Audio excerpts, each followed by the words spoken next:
The hallway at my sister's house smelled like grilled meat and summer flowers. I'd slipped away from the backyard, gathering to catch my breath, leaning against the cool wall with my eyes closed. That's when I felt it, a hand clamping around my wrist, tight enough to bruise. My eyes snapped open. Owen stood inches from my face, his breath hot and stale. "You know what I've always wanted," he whispered, his fingers digging deeper into my skin. The words made my stomach turn. I yanked my arm back hard, stumbling against the wall. My heart pounded so loud I could barely hear anything else. Then I saw her. Reese stood in the doorway, frozen, staring at us. My daughter's face wasn't shocked or concerned. It was hard, cold, unreadable. For a second I thought she'd say something, ask if I was okay, demand to know what her uncle was doing. Instead, she turned and walked away without a single word. The silence felt worse than anything Owen had said. I found Reese at the drinks table, pouring lemonade like nothing had happened. My hands were still shaking. "Reese, we need to talk about what you just saw." She didn't look at me. "You misinterpreted it, Mom." The words came out flat, rehearsed. "Owen already told me you'd make a scene." My chest tightened. "He told you." She finally met my eyes, and what I saw there scared me. Anger, disgust, aimed at me. "He warned me you've been acting strange lately. That you might try to cause problems." I stepped closer, lowering my voice. "Reese," he grabbed me, said something awful. "You saw it." She rolled her eyes like I was being dramatic. "I saw you overreacting." Before I could respond, my sister appeared beside us. I pulled her aside quickly, desperate for someone to believe me. Her face changed as I explained, but not the way I expected. "Are you seriously trying to sabotage my marriage?" she hissed. Across the yard, Owen watched us, a small smile playing at his lips. He'd planned this perfectly. Have you subscribed to this channel? Please subscribe and click the notification bell. Give thumbs up if you are enjoying the story. Thanks for watching. By the next morning, my phone wouldn't stop buzzing. Text after text from aunts, cousins, family friends. "Why did you snap at Owen? Are you feeling alright? Your sister is worried about you." He'd worked fast, spinning his story while I slept. According to Owen's version, I was emotional, unstable, jealous of my sister's happy marriage. He'd even mentioned that I'd been struggling since my husband passed 2 years ago, as if grief made me crazy. I sat on my bed reading message after message, each one stabbing deeper. Nobody asked for my side. Nobody questioned his story. Reese's bedroom door stayed locked all morning. When she finally emerged, she wouldn't look at me. "I'm getting breakfast," she muttered, grabbing her keys. "Don't wait up." The door slammed behind her. I stared at my phone, at Owen's name in several group chats, watching him play the concerned brother-in-law. He'd turned me into the villain overnight, and he'd done it so smoothly that even my own daughter believed him. 3 days later, Reese came downstairs with a packed bag. Her face was set, determined. "I'm staying with Aunt Felicia and Uncle Owen for the week." The words hit me like cold water. "Reese, please don't do this." She adjusted the bag on her shoulder. "You're ruining everything, Mom. I need space from your drama." My chest tightened with panic. He was isolating her, pulling her away from me so he could control the narrative completely. "He's lying to you. Please just listen, stop." Her voice was ice. "Just stop embarrassing yourself." She walked out without hugging me goodbye. I stood in the empty hallway, hands trembling, realizing how completely Owen had won this round. My phone buzzed. A text from him. "Let's keep things civil for everyone's sake." It wasn't a request. It was a warning. A threat disguised as peacemaking. I didn't delete it. I didn't delete anything. Something in me shifted from shock to calculation. If he wanted war, I'd give him one. But I'd fight smart. I started documenting everything.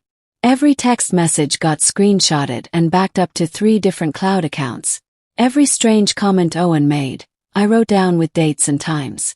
I photographed the bruise his grip had left on my wrist, dark purple fingerprints that hadn't faded. Then I started researching. I thought about family gatherings over the past few years, about women who used to attend regularly but slowly stopped coming. Aunt Teresa, who suddenly moved across the country. My cousin Bridget, who now only showed up for major holidays and stayed close to the exits. My sister's former co-worker Mira, who came to one barbecue and never returned. I made a list of names in a private notebook. Beside each name, I wrote the last time I'd seen them at a family event. The pattern was clear once I looked for it. Women disappeared from Owen's orbit, and nobody ever asked why. I wasn't the first. I was just the first one who refused to vanish quietly. At Sunday dinner, Owen was bold. He touched my shoulder when he walked behind my chair, squeezed it like we were friends. "How are you feeling, Kate?" His voice dripped with fake concern. "Better, I hope."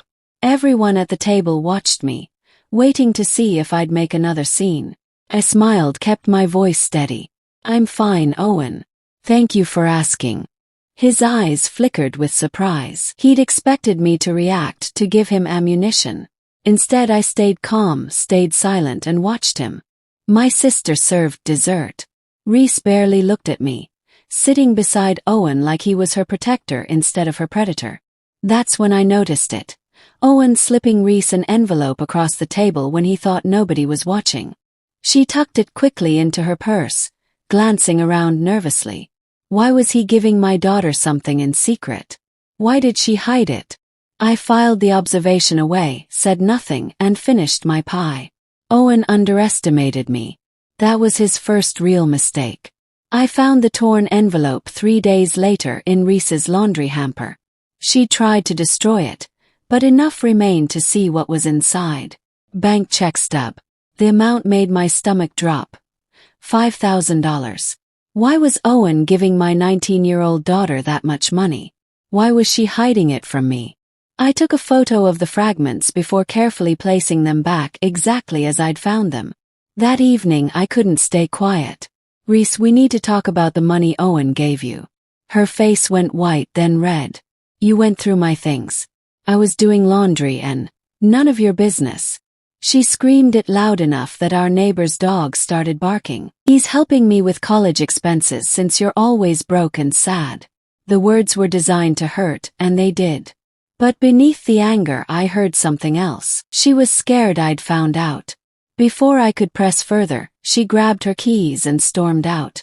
I photographed the envelope remnants again, this time with better lighting. The pieces were adding up, forming a picture I didn't want to see. It took me 3 days to work up the courage to call Tessa. She'd been close to our family years ago, always at holidays and birthdays. Then suddenly she wasn't. When she answered, her voice was cautious. "Is everything okay?" We met at a coffee shop across town, somewhere no family would see us. Tessa stirred her tea for a full minute before speaking.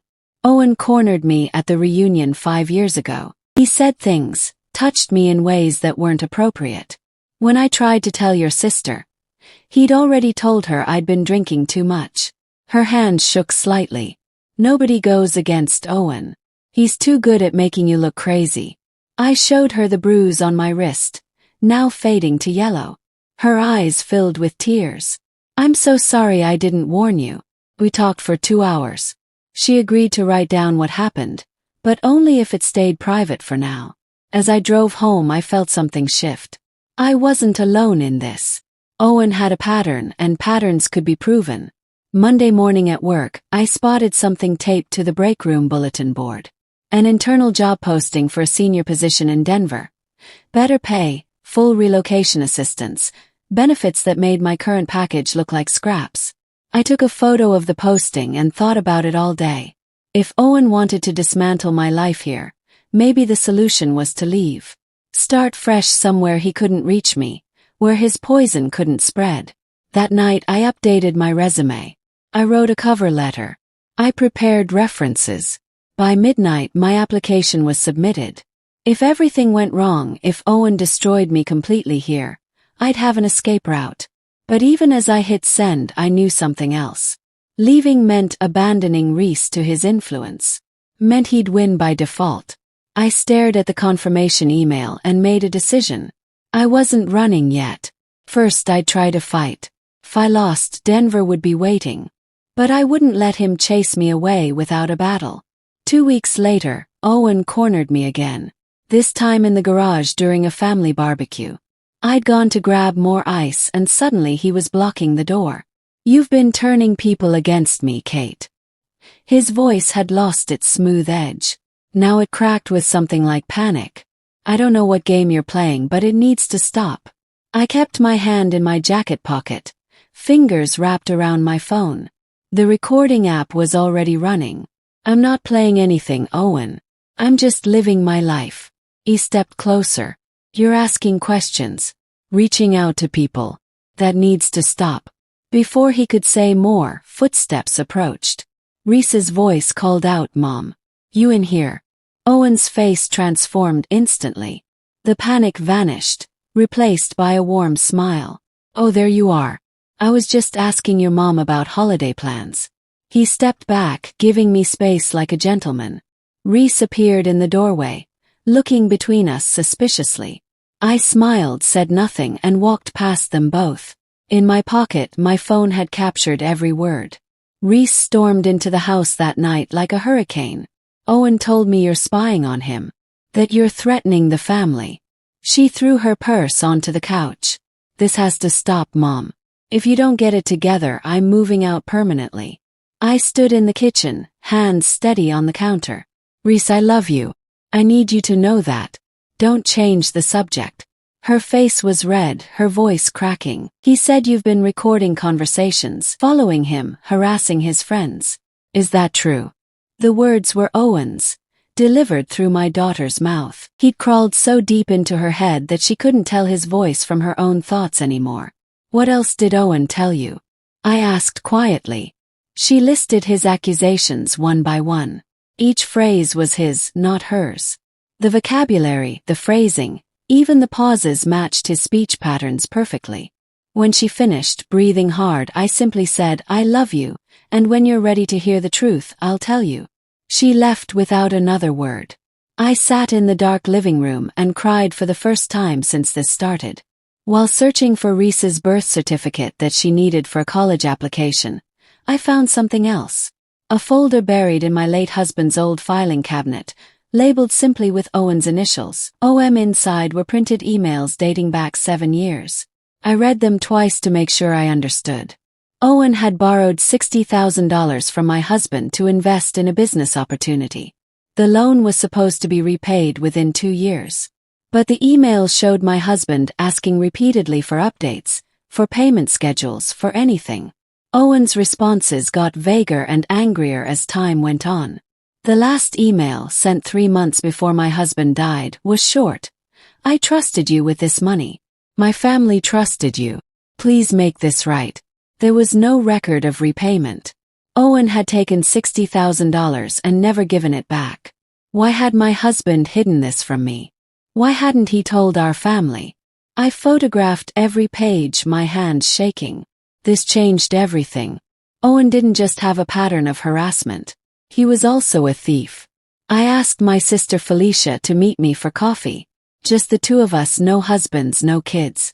When I mentioned the loan gently, watching her face, the color drained from her cheeks. What loan? Her voice was barely a whisper. Owen borrowed money from your husband. That night she confronted him.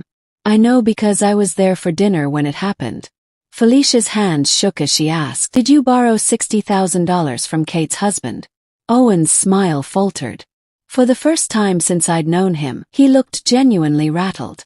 That was a business thing. A complicated investment situation. Did you pay it back? Felicia, this is ancient history. Did you pay it back? He stammered, searching for words. His usual smooth confidence crumbled. It's not that simple. There were market conditions, unexpected expenses, so no. Felicia turned to me. Do you have proof? Have the emails? All of them. Owen's eyes burned into me with pure hatred. Those emails could be faked. Kate's been unstable lately, we all know that. But Felicia's expression had changed. She was seeing him differently now, seeing the cracks in his perfect facade. I'd planted a seed of doubt that would only grow. Owen moved fast to control the damage. Within 2 days, Reese came home with a new story. Mom, Owen showed me proof that the loan thing is fake. He said you're forging documents because you're lonely and jealous of their marriage. She crossed her arms, standing in my kitchen like a prosecutor. He's worried about you. We all are. I stared at my daughter, at this stranger wearing her face. Reese, your father kept those emails. I can prove they're real. Dad's been gone for 2 years. You could have made anything up. Owen had poisoned her so completely that she trusted him over me. Over her own mother. Over the memory of her father. The realization hit hard. Owen wasn't just manipulating her. He was replacing me as her authority figure, becoming the adult she turned to, the voice she believed. If I didn't stop this soon, I'd lose her completely. When you're ready to see the truth, I said quietly, I'll still be here. She rolled her eyes and left. I sat at the kitchen table and understood the real danger. This wasn't about my reputation anymore. It was about my daughter's safety. And Owen was winning. Over the next 3 weeks, I met with 2 more women. Bridget, my cousin, met me at a park. She told me about Owen accidentally walking in on her changing at a beach house 3 years ago, then later commenting on her body in ways that made her skin crawl. When she tried to tell Felicia, Owen had convinced everyone that Bridget was going through a difficult phase and reading too much into innocent remarks. Mira, my sister's former co-worker, described Owen offering to drive her home from a party, then taking a wrong turn and pulling into an empty parking lot. She jumped out and called a cab. Within a week, Owen had told Felicia that Mira had made a pass at him while drunk. Mira stopped getting invited to family events. We sat together at my kitchen table. 3 women with identical stories. The locations changed, the details varied, but the pattern was undeniable. Owen found women alone, tested boundaries, then destroyed their credibility if they resisted. I created a secure digital folder with every piece of evidence. Testimonies, dates, screenshots, photos. The file was growing into something solid, something real. The call came on a Tuesday afternoon. Miss Sullivan, we're pleased to offer you the senior analyst position in our Denver office. The woman's voice was warm, professional. We were very impressed with your qualifications. The salary she quoted was 40% higher than what I currently made. Full relocation assistance. Signing bonus. Benefits that would change our lives. I thanked her and asked for 2 days to consider it. After hanging up, I sat in my car in the work parking lot and cried. This was my escape route. I could take Reese and leave all of this behind. Start fresh where Owen's poison couldn't reach us. But as I drove home, reality settled in. Reese wouldn't come with me. Not now. Not while she believed every word Owen said. If I left, I'd be running away while my daughter stayed in his grip. I'd win nothing except distance. By the time I pulled into my driveway, I'd made my decision. I wasn't running. Not yet. Stay and fight. Denver would wait. But first Owen had to fall. At the 4th of July barbecue, I watched Owen pull his younger cousin Natalie aside. She was 17, visiting from out of state. I saw her body stiffen, saw the discomfort flash across her face as he leaned in close, whispering something. My hand went to my phone immediately. I moved closer, pretending to grab napkins from the outdoor table. Owen's voice was low but audible. You've really grown up, Nat. If you weren't family-eyed. I hit record before he finished the sentence. Natalie extracted herself quickly, hurrying back to where her parents stood. Owen watched her go with a smile that made my stomach turn. He hadn't noticed me standing 6 feet away. Phone angled toward him. Other people had been nearby too. My sister's neighbor. The teenagers playing cornhole. If I'd seen it, others had too. Owen had gotten sloppy, confident in his immunity. That confidence would be his downfall. I stopped recording and slipped my phone back into my pocket. The evidence file was almost complete. I just needed one more piece. And I knew exactly how to get it. My phone rang at 11 at night. Felicia's name lit up the screen. When I answered, she was crying. I found messages on Owen's phone. Messages to a woman I don't even know. Her voice broke. They're flirty, inappropriate, explicit. He's been texting her for months. I let her cry, my heart pounding.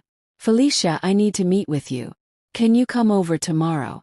She arrived the next morning looking like she hadn't slept. Dark circles under her eyes, hair pulled back messily. I made tea and we sat at my kitchen table. Then I showed her everything. The loan emails from my late husband, proving Owen had stolen $60,000. The testimonies from Tessa, Bridget, and Mira. The recordings of Owen threatening me. The photo of my bruised wrist. The evidence of him bribing Reese. She read and listened for over an hour, her face growing paler with each revelation. When I finished, she sat in silence. Then she started crying again, but this time it was different. Not heartbreak. Wait, how long has he been doing this? Years, I said quietly. Maybe longer. She looked at me with eyes full of pain and something else. Determination. What do we do now? Pulled out my laptop. Now we build a case he can't talk his way out of. Felicia returned 2 days later with something I hadn't expected. Bank statements. She'd secretly photographed them before Owen could hide them. I started looking through our accounts after I found those messages, she explained, spreading papers across my table. Owen's been moving money between accounts for months. Large amounts. I studied the statements, my financial analyst training kicking in. The pattern was clear once you knew what to look for. Money flowing from one account, splitting into several others, then consolidating again. Classic laundering behavior. But one account caught my attention. Felicia, what's this trust account? She leaned over to look. I don't know. I've never seen it before. I felt my blood run cold. My husband had set up a trust for Reese before he died. A college fund that would become accessible when she turned 21. I pulled up the trust documents on my laptop and compared account numbers. They match. He's been stealing from Reese's college fund. The words came out hollow. Felicia covered her mouth. Oh my God. That's why Owen had been giving Reese money. He was bribing her with her own inheritance, keeping her loyal while he drained the account. Reese came home early that afternoon and overheard us talking in the kitchen. I didn't hear her at first, didn't know she was standing in the hallway. Felicia was saying, I can't believe he used Reese's trust fund. How could he do that to a child? Then I played one of the recordings. Owen's voice in the garage, threatening me, demanding I stop asking questions. His real voice, stripped of the charm and warmth he showed the family. Cold, calculating, mean. I heard a sharp intake of breath from the hallway. Reese stood frozen in the doorway, her face pale. She'd heard everything. Reese, I started, but she turned and ran. Her bedroom door slammed hard enough to shake the walls.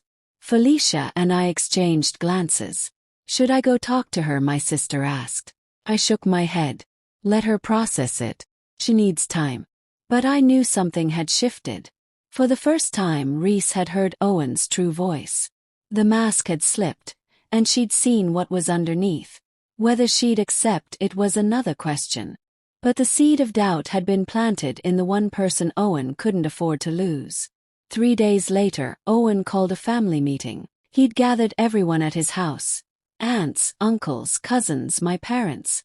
Everyone except me. I wasn't invited. Reese came home that afternoon and told me what happened. Owen had stood in his living room and told them all that I was unstable, obsessed with destroying him. Possibly dangerous. He'd painted me as a jealous, broken widow who couldn't accept her sister's happiness. He'd asked the family to keep their distance for their own safety. But I'd known this was coming. I'd prepared for it. So when I walked into Owen's house unannounced that evening, using the key Felicia had given me, the entire family was still there. The room went silent as I appeared in the doorway. Owen's face drained of color. Kate, you can't just... I pulled out my phone and set it on the coffee table. My hands were steady. If I'm so dangerous, I said calmly, then you should all hear this. Press play. Owen's voice filled the room. His threat in the garage. His panic when I started asking questions. His real voice, without the warmth, without the act. People stared in horror as the recording played. Owen lunged forward to grab my phone, but Felicia stepped between us. Don't touch it. Her voice was steel. The room erupted. Relatives talking over each other, demanding explanations. Owen tried to explain, tried to spin it, but his smooth words failed him. Then Felicia spoke. I'm filing for separation. The announcement silenced everyone. She turned to face the family, her voice shaking but strong. Owen borrowed $60,000 from Kate's husband and never paid it back. He's been harassing women in this family for years. And he's been stealing from my niece's college fund. Reese, who'd been sitting quietly in the corner, suddenly stood up. Her face was streaked with tears. The trust fund Dad set up for me. Her voice cracked. You've been taking money from it. Owen's face twisted. Reese, sweetheart, that's not. How much did you take? Owen made the fatal mistake of snapping at her. You don't understand how money works. I was investing it, protecting it from your mother's incompetence. The rage in his voice shocked everyone. The mask had completely shattered. Reese stared at him like she was seeing a monster. You lied to me, she whispered. About everything. Owen realized his mistake too late. He'd lost control, shown his true face, and destroyed the one relationship he needed most. My daughter turned and walked out. And for the first time she walked toward me. 2 weeks later, I attended the charity gala where Owen sat on the board. I'd bought a ticket under my mother's name. Felicia came with me, and so did Tessa, Bridget, and Mira. The 4 women Owen had harassed, all dressed elegantly, all standing together.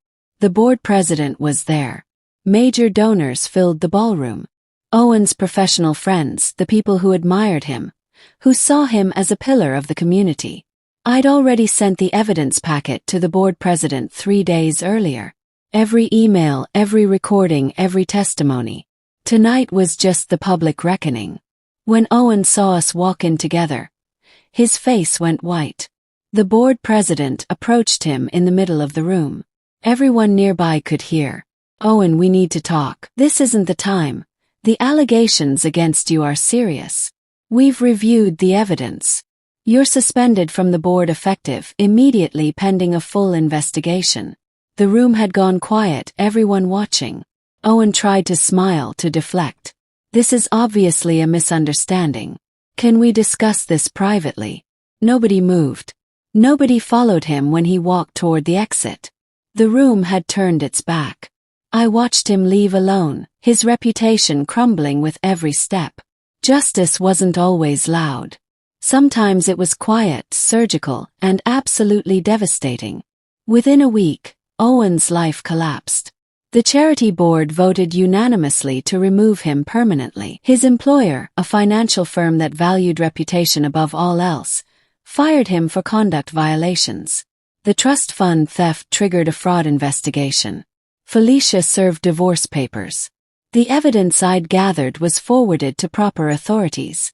Owen tried calling me repeatedly, leaving voicemails that alternated between threats and desperate pleas.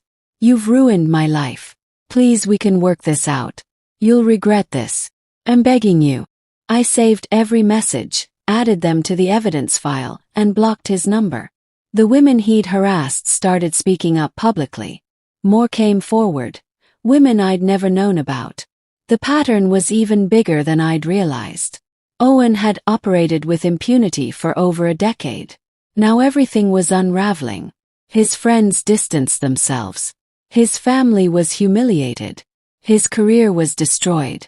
The trust fund money was being recovered through legal channels. Every piece of his carefully constructed life fell apart like dominoes. And I felt no sympathy. Only relief that he couldn't hurt anyone else.